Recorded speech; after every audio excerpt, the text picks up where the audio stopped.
The Murder of Roger Ackroyd. Chapter 22. Ursula's story. For a moment or two the girl looked mutely at Poirot. Then, her reserve breaking down completely, she nodded her head once, and burst into an outburst of sobs. Caroline pushed past me, and putting her arm round the girl, patted her on the shoulder. "There, there, my dear," she said soothingly. "It will be all right. You'll see, everything will be all right. Buried under curiosity and scandalmongering there is a lot of kindness in Caroline." For the moment, even the interest of Poirot's revelation was lost in the sight of the girl's distress. Presently Ursula sat up and wiped her eyes. "This is very weak and silly of me," she said. "No, no, my child," said Poirot kindly.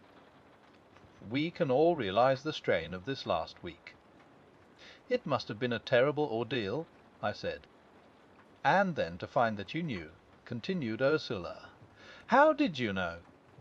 "Was it Ralph who told you?" Poirot shook his head. "You know what brought me to you tonight," went on the girl. "Teach eyes." She held out a crumpled piece of newspaper, and I recognized the paragraph that Poirot had inserted. "It says that Ralph has been arrested, so everything is useless. I need not pretend any longer. Newspaper paragraphs are not always true, mademoiselle," murmured Poirot, having the grace to look ashamed of himself. "All the same, I think you will do well to make a clean breast of things. The truth is what we need now." The girl hesitated, looking at him doubtfully. "You do not trust me," said Poirot gently. "Yet all the same you came here to find me, did you not? Why was that?" "Because I don't believe that Ralph did it," said the girl in a very low voice. "And I think that you are clever, and will find out the truth. And also, yes, I think you are kind." Poirot nodded his head several times. "It is very good that, yes, it is very good. Listen. I do in verity believe that this husband of yours is innocent, but the affair marches badly. If I am to save him, I must know all there is to know, even if it should seem to make the case against him blacker than before." "How well you understand," said Ursula. So you will tell me the whole story, will you not? From the beginning. You're not going to send Emmy away, I hope," said Caroline, settling herself comfortably in an armchair. "What I want to know," she continued, "is why this child was masquerading as a parlour maid. Masquerading. I creep. That's what I said. Why did you do it, child?" "For a wager. For a living," said Ursula dryly. And encouraged, she began the story which I reproduce here in my own words. Ursula Bourne, it seemed, was one of a family of 7 impoverished Irish gentlefolk. On the death of her father, most of the girls were cast out into the world to earn their own living. Ursula's eldest sister was married to Captain Folliot. It was she whom I had seen that Sunday, and the cause of her embarrassment was clear enough now. Determined to earn her living, and not attracted to the idea of being a nursery governess, the one profession open to an untrained girl, Ursula preferred the job of parlour maid. She scorned to label herself a lady parlour maid. She would be the real thing, her reference being supplied by her sister. At Fernley, despite an aloofness which, as has been seen, caused some comment, she was a success at her job. Quick, competent, and thorough. I enjoyed the work, she explained. And I had plenty of time to myself. And then came her meeting with Ralph Paton, and the love affair which culminated in a secret marriage. Ralph had persuaded her into that, somewhat against her will. He had declared that his stepfather would not hear of his marrying a penniless girl. Better to be married secretly, and break the news to him at some later and more favourable minute. And so the deed was done, and Ursula Bourne became Ursula Pattern. Ralph had declared that he meant to pay off his debts, find a job, and then, when he was in a position to support her, and independent of his adopted father, they would break the news to him. But to people like Ralph Pattern, turning over a new leaf is easier in theory than in practice.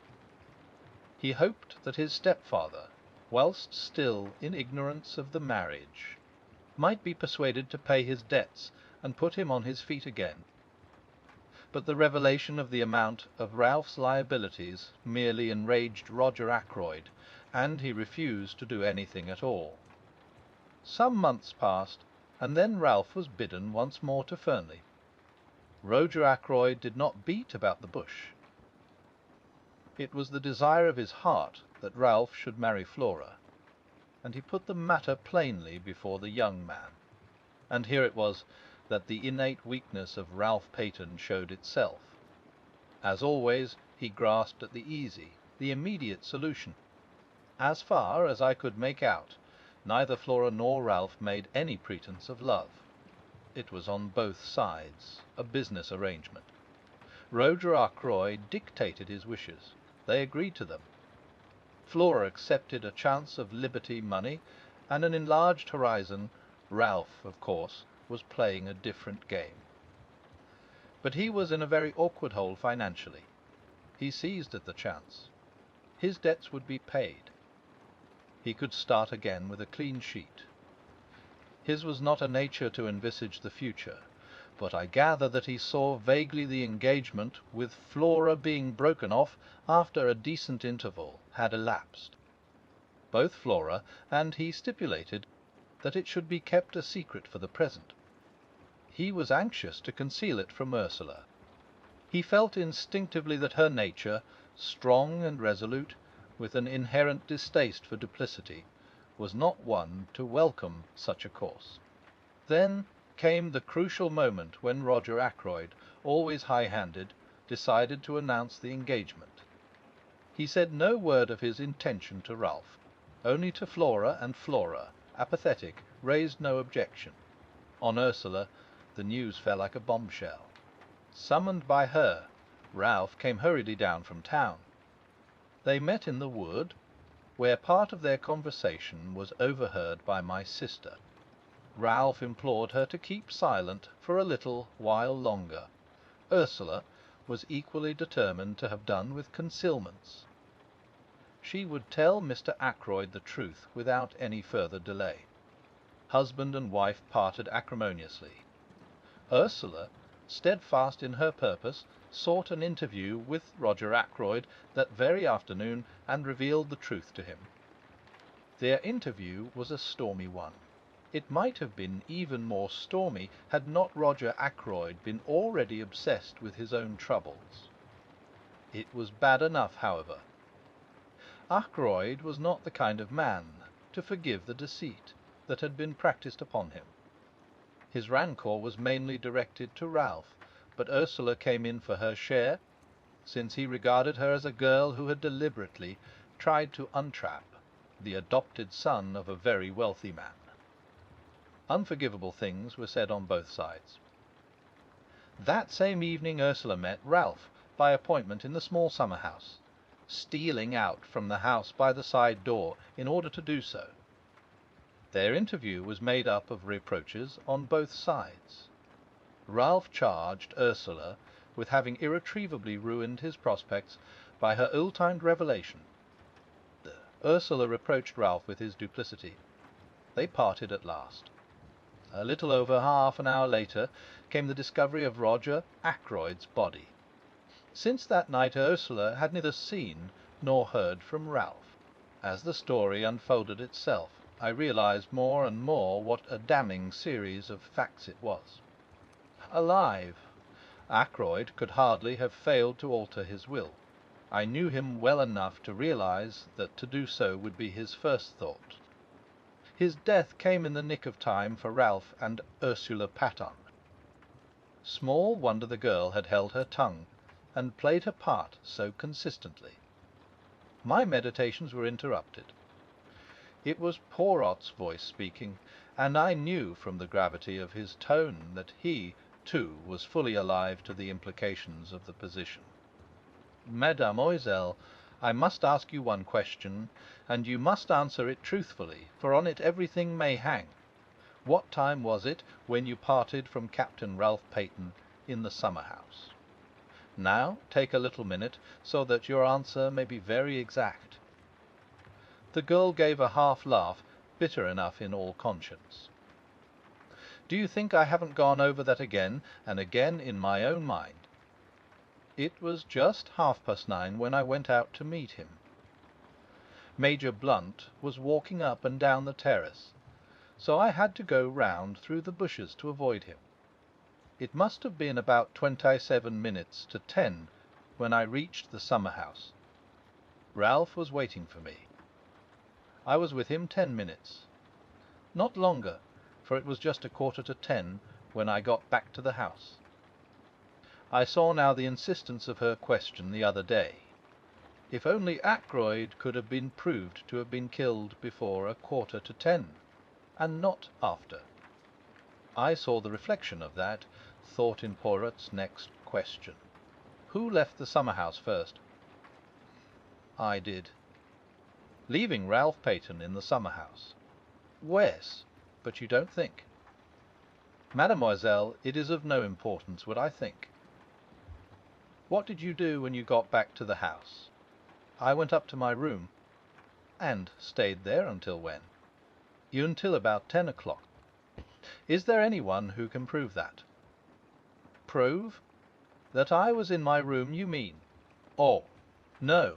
But surely, oh, I see. They might think. They might think." I saw the dawning horror in her eyes. Poirot finished the sentence for her. "That it was Yeo Yu who entered by the window and stabbed Mr. Ackroyd as he sat in his chair. Yes, they might think just that." "Nobody but a fool would think any such thing," said Caroline indignantly. She patted Ursula on the shoulder. The girl had her face hidden in her hands. "Horrible," she was murmuring. "Horrible." Caroline gave her a friendly shake. "Don't worry, my dear," she said. "Poirot doesn't think that really. As for that husband of yours, I don't think much of him, and I tell you so candidly. Running away and leaving you to face the music." But Ursula shook her head energetically. "No," she cried. "It wasn't like that at all. Ralph would not run away on his own account. I see now. If he heard of his stepfather's murder, he might think himself that I had done it."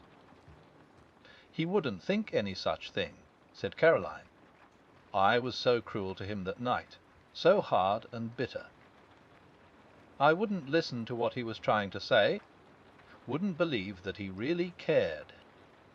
I just stood there telling him what I thought of him, and saying the coldest, cruelest things that came into my mind, trying my best to hurt him." "Do him no harm," said Caroline. "Never worry about what you say to a man. They're so conceited that they never believe you mean it, if it's unflattering." Ursula went on, nervously twisting and untwisting her hands. "When the murder was discovered and he didn't come forward, I was terribly upset. Just for a moment I wondered, but then I knew he couldn't. But I wished he would come forward and say openly that he'd had nothing to do with it.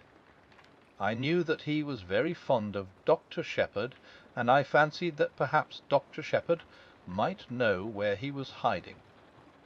She turned to me. "That's why I said what I did to you that day. I thought if you knew where he was, you might pass on the message to him." "I!" I exclaimed. "Why should James know where he was?" demanded Caroline sharply. "It was very unlikely, I know," admitted Ursula, "but Ralph had often spoken of Dr. Shepherd, and I knew that he would be likely to consider him as his best friend in King's Abbott." "My dear child," I said, "I have not the least idea where Ralph Paton is at the present moment." "That is true enough. said Poirot. But Ursula held out the newspaper cutting in a puzzled fashion. Ah, that, said Poirot, slightly embarrassed. A bagatelle, mademoiselle. A whodunit. Not for a moment do I believe that Ralph Peyton has been arrested. But then, began the girl slowly. Poirot went on quickly. There is one thing I should like to know. Did Captain Paton wear shoes or boots that night? Ursula shook her head. I can't remember. A pity. But how should you? Now, madame, he smiled at her, his head on one side, his forefinger wagging eloquently, no questions. And do not torment yourself. Be of good courage, and place your faith in Hercule Poirot.